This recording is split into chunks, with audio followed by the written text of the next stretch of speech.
2012 October 9ರಂದು Dakshina Kannada ಜಿಲ್ಲೆಯ ಬೆಳ್ತಂಗಡಿ ತಾಲೂಕಿನ ಧರ್ಮಸ್ಥಳ ಗ್ರಾಮದಲ್ಲಿ ಅತ್ಯಾಚಾರಕ್ಕೀಡಾಗಿ ಕೊಲೆಯಾದವಳು ಕುಮಾರಿ ಸೌಜನ್ಯ. ಅದಾಗಿ ಸರಿಸುಮಾರು 13.5 ವರ್ಷಗಳೇ ಕಳೆದವು. ಆದರೂ ಸೌಜನ್ಯಾಳಿಗೆ ನ್ಯಾಯ ಸಿಕ್ಕಿಲ್ಲ. ಹಲವು ವರ್ಷಗಳ ಹೋರಾಟ ಸಂಘರ್ಷಗಳ ಬಳಿಕವೂ ಸೌಜನ್ಯಾಳಿಗೆ ನ್ಯಾಯ ಸಿಗುವುದಿಲ್ಲ ಎಂದೇ ನಾವೆಲ್ಲರೂ ಭಾವಿಸಿದ್ದೆವು. ಸೌಜನ್ಯ ಕೇಸ್ ಮುಗಿದ ಅಧ್ಯಾಯ ಅಂತ ಸರ್ಕಾರದಲ್ಲಿರುವವರೇ ಹೇಳಿದರು. ಆದರೆ ಸೌಜನ್ಯ ಕೇಸ್ ಮುಗಿದ ಅಧ್ಯಾಯವಲ್ಲ. ಸೌಜನ್ಯ ಕೇಸ್ ಈಗ ಮತ್ತೆ ತೆರೆದುಕೊಳ್ಳಲಿರುವ ಹೊಸ ಅಧ್ಯಾಯ.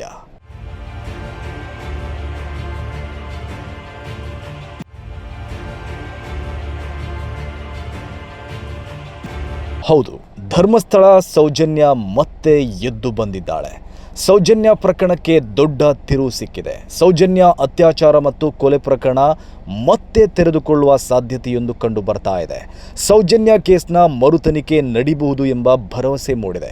ಈ ಸಾಧ್ಯತೆ ಕಂಡುಬರಲು, ಈ ಭರವಸೆ ಹುಟ್ಟಲು ಕಾರಣವಾಗಿದ್ದು ಸುಪ್ರೀಂ ಕೋರ್ಟ್.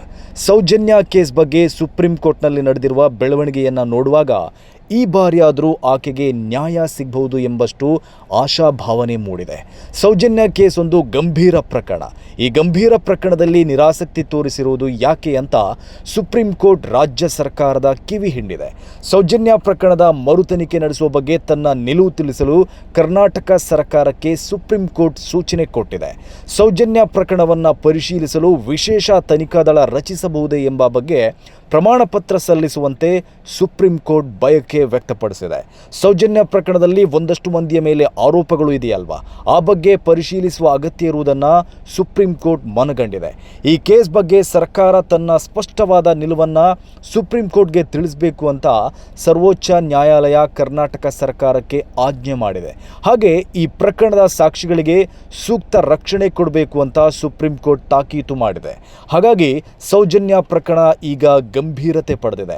ಸೌಜನ್ಯ ಕೇಸ್ ಮರುತನಿಖೆಗೆ ಶೀಘ್ರದಲ್ಲೇ ಆದೇಶ ಆಗಬಹುದು ಎಂಬ ನಿರೀಕ್ಷೆ ಗರಿಗೆದರಿವೆ.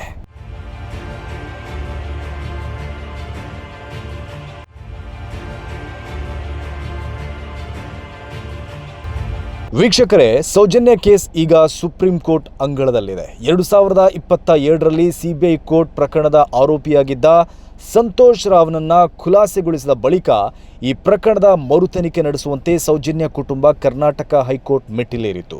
ಆ ಅರ್ಜಿಯನ್ನು ಹೈಕೋರ್ಟ್ ತಳ್ಳಿ ಹಾಕಿತ್ತು. ಹೈಕೋರ್ಟ್ ತೀರ್ಪನ್ನು ಪ್ರಶ್ನಿಸಿ ಸೌಜನ್ಯ ಕುಟುಂಬ ಸುಪ್ರೀಂ ಕೋರ್ಟ್ ಮೆಟ್ಟಿಲೇರಿತ್ತು. ಮೊನ್ನೆ ಬುಧವಾರ ಸೌಜನ್ಯ ಕುಟುಂಬದ ಅರ್ಜಿಯ ವಿಚಾರಣೆ ನಡೆಸಿದ ಸುಪ್ರೀಂ ಕೋರ್ಟಿನ ನ್ಯಾಯಮೂರ್ತಿಗಳಾದ ಸಂಜಯ್ ಕುಮಾರ್ ಹಾಗೂ ವಿನೋದ್ ಚಂದ್ರನ್ ಅವರ ಪೀಠ ಈ ಪ್ರಕರಣದಲ್ಲಿ ಸರ್ಕಾರ ನಿರಾಸಕ್ತಿ ತೋರಿಸಿರುವುದು ಸರಿಯಲ್ಲ ಅಂತ ಸರ್ಕಾರವನ್ನ ತರಾಟೆಗೆ ತೆಗೆದುಕೊಂಡಿದೆ. ಕೋರ್ಟ್ಗೆ ವಿವರವಾದ ವರದಿ ಸಲ್ಲಿಸಲು ವಿಳಂಬ ಮಾಡಿದ್ದು ಯಾಕೆ ಅಂತ ಪೀಠ ಪ್ರಶ್ನಿಸಿದೆ. ಈ ಪ್ರಕರಣವನ್ನು ಮತ್ತೊಮ್ಮೆ ಪರಿಶೀಲಿಸಲು ವಿಶೇಷ ತನಿಖಾ ದಳ ಅಂದರೆ SIT ರಚಿಸಬಹುದೇ ಅಂತ ಸುಪ್ರೀಂ ಕೋರ್ಟ್ ಕೇಳಿದೆ. ಆ ಬಗ್ಗೆ ಸರ್ಕಾರ ಪ್ರಮಾಣ ಪತ್ರ ಸಲ್ಲಿಸಬೇಕು ಅಂತ ನಾವು ಬಯಸ್ತಾ ಇದ್ದೇವೆ ಅಂತ ನ್ಯಾಯಮೂರ್ತಿಗಳು ಹೇಳಿದ್ದಾರೆ. ಸೌಜನ್ಯ ಕೇಸ್ನಲ್ಲಿ ಇತರೆ ಆರೋಪಿಗಳ ಪಾತ್ರವನ್ನು ಪರಿಶೀಲಿಸುವ ಅವಕಾಶ ಇತ್ತು ಎಂದು ಹೇಳಿರುವ ಸುಪ್ರೀಂ ಕೋರ್ಟ್ ಇತರ ಆರೋಪಿಗಳ ಪಾತ್ರದ ಬಗ್ಗೆ ತನಿಖೆ ನಡೆಸುವ ಸಾಧ್ಯತೆ ಇದೆಯೇ ಅಂತ ಕೇಳಿದೆ.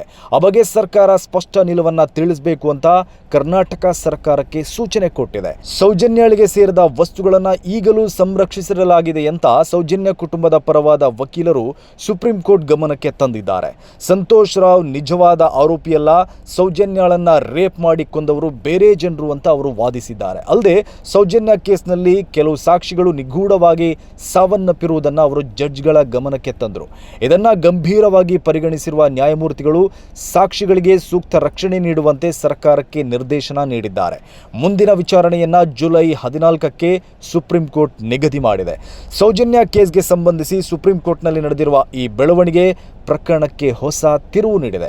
ಅದರಿಂದ ಕೆಲವರ ಎದೆ ಬಡಿತ ಹೆಚ್ಚಿಸಿದೆ ಅಂತ ಹೇಳಲಾಗ್ತಾ ಇದೆ. ಹಾಗಾಗಿ ಜುಲೈ 14ಕ್ಕೆ ಏನಾಗಲಿದೆ ಎಂಬ ಕುತೂಹಲ ಹೆಚ್ಚಾಗ್ತಾ ಇದೆ. ಸುಪ್ರೀಂ ಕೋರ್ಟ್ ನಿರ್ದೇಶನದಲ್ಲಿ ಈ ಪ್ರಕರಣ ಮರುತನಿಖೆ ನಡೆಯುತ್ತೆ ಅಂತ ಸೌಜನ್ಯ ಪರವಾದ ಹೋರಾಟಗಾರರು ಮತ್ತು ಸೌಜನ್ಯ ಕುಟುಂಬ ಭರವಸೆ ವ್ಯಕ್ತಪಡಿಸ್ತಾ ಇದ್ದಾರೆ.